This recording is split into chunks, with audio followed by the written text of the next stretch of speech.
There is no shortage of how-to guides on infra-sexuality. What you would encounter in most of mainstream pornography are only the first levels of hell when it comes to infrasexuality. The depths of depravity of infrasexuality run very deep. We all know what we're talking about here, but it's the type of thing that spoken about openly in the quote incorrect way could get one's YouTube channel canceled. So we might as well clarify or add some terminology here. Infrasexuality is black Tantra, but there's red Tantra, so-called gray Tantra, but these are just euphemisms for different kinds of infrasexuality, different kinds of sexual crimes, really, crimes against the Divine Mother. So we're sure you've heard through the grapevine, through your travels, you've heard of people bragging about using Tantra to extend the orgasm and intensify the orgasm and even sting. Famously once was caught in an interview bragging about how he can have hour-long orgasms using Tantra. The power to create is equally powerful if it's flowing up or flowing down and out. If you're utilizing that energy, that force, for pleasure, for stimulation, to intensify the orgasm, which, let's face it, the only thing that desires that is lust, or perhaps pride. If you pride yourself on pleasing your partner sexually, or you pride yourself on being some kind of a Casanova or some kind of sexual tyrannosaurus, the intensity of your orgasm is somehow related to your sexual potency. Regardless, all of these egotistical motivations for harnessing the sexual force for sensations is creating an entity that is going to desire and demand and expect more and more sensation and more intense and longer duration and more novelty, etc.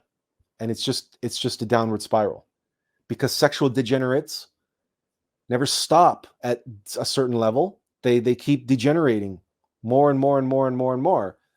And the more identified and attached they become with their pleasure and their sensations, the more stimulation is required, because they get bored. And that's why there are, among certain groups of elites, of very powerful, very secretive, very wealthy elites, we all know there are rings of human trafficking in humans who are nowhere near the age of majority. Let's put it that way.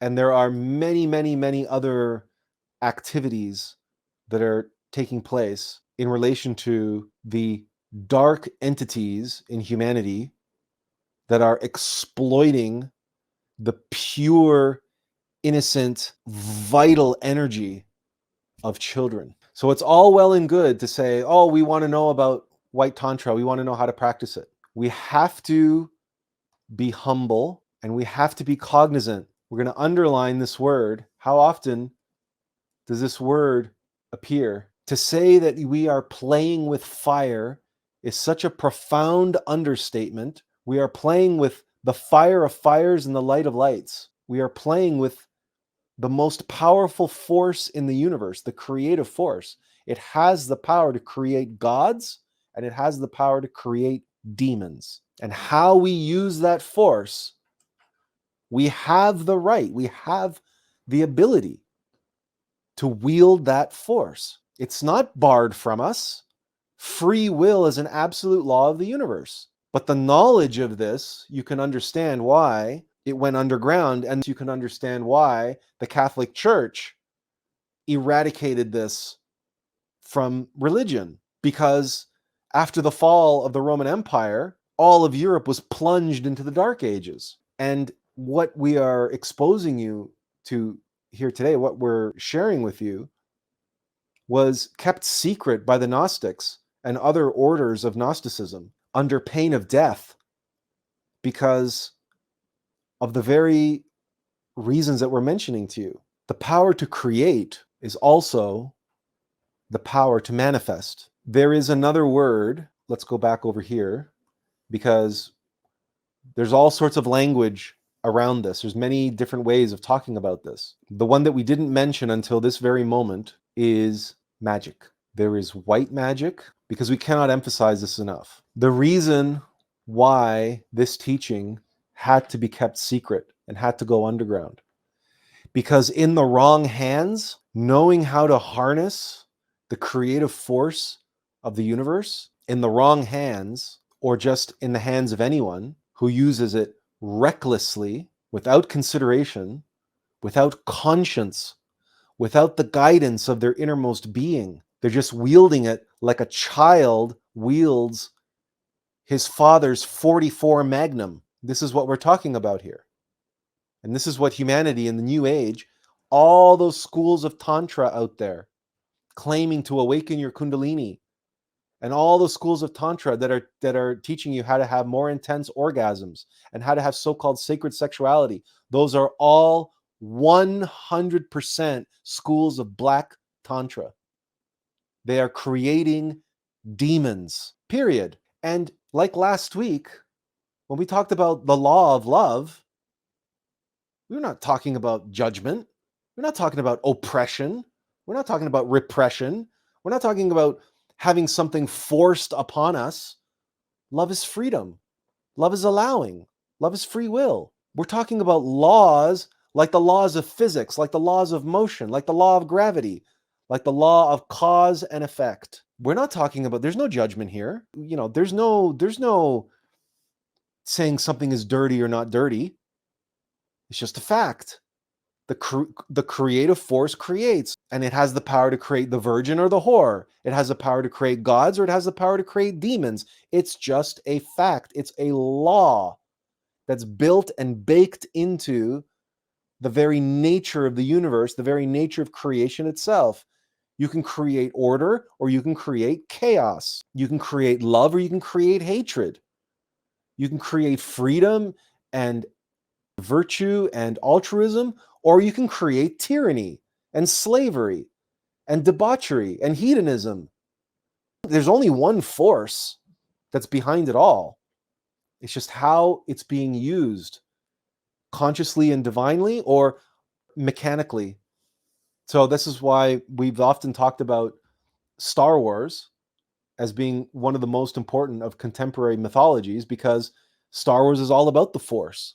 And the Force has a light side and a dark side. And as Yoda said, on the dark side of the Force, fear, anger, aggression, easily do they flow. Well, there's nothing that flows easier for us in this humanity than lust. Just ask any 14-year-old boy what flows most easily in his life.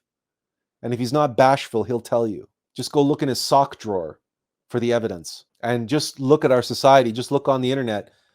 More than a third of all internet traffic is about that particular flow of the dark side of the Force, of black magic, of using the creative force in the universe to create more darkness and more suffering and more mechanicity. This is the kind of law we're talking about here. We're not talking about judgment or imposing this or rules or anything like that. No, it's just a fact. To be or not to be, it's a choice. It's this way or it's that way. And if you think you can stay in the middle, nothing. In this particular case, there is no staying in the middle. There is no middle way between these two, because we're talking about being or not being. There's no third way between being and not being. This is the most fundamental of all questions, and the most fundamental of all natures of the universe, the natures of reality. What do you create? And the nuance in it is that we are all of us here, in mortal vessels. We're in physical bodies, and we all have egos. And to one degree or another, we're all demons, to one degree or another, because we don't know our higher selves. We're not perfect. We're very imperfect. And whether it's fear, anger, pride, greed, lust, or all of the other egos that we have, they're constantly feeding on our sexual energy. And our sexual energy is constantly flowing down and out. Binge Netflix, or we play video games for hours, or we gossip, or we, read pulp novels, or there's all kinds of ways that we seek stimulation and sensations and pleasure, not realizing that our seeking that and our indulging of that, our overindulging of that, is all using and all burning our sexual energy and creating more egos, the things that desired that sensation in the first place.